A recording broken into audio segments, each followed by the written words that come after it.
Welcome and welcome back to my channel. Hello guys, तो अभी मैं आ चुकी हूँ मेरे मामा के घर पे। क्योंकि मामा के घर पे आओ तो कुछ ना कुछ कारनामे करने तो ज़रूरी है ना। तो गाइस क्या था, कारनामे करने के लिए हमने उठाई हमारी टुक टुक की, क्योंकि वही काफ़ी है। और गाइस फिर हम निकल गए हमारे घर के पास में जो बाज़ार है, वहाँ पे पास में तो नहीं है, वैसे दूर है, लेकिन मेरे हिसाब से तो पास में ही है। उसके बाद गाइस क्या था, हमने बांधी चुन्नी वुन्नी मुँह पे, क्योंकि टैनिंग नहीं हो जाए। लेकिन मैंने तो बांधी नहीं, क्योंकि मुझे तो हीरोइन बनना है अलग ही लेवल का। खास बांध ली तो आज काली नहीं पड़ती, लेकिन कोई बात नहीं।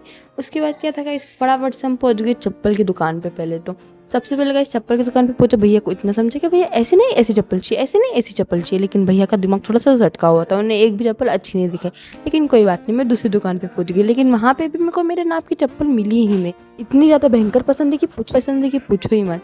फिर गाइस हम पहुंच गए कपड़ों की दुकान पे, क्योंकि मासी को थोड़े बहुत कपड़े लेने थे।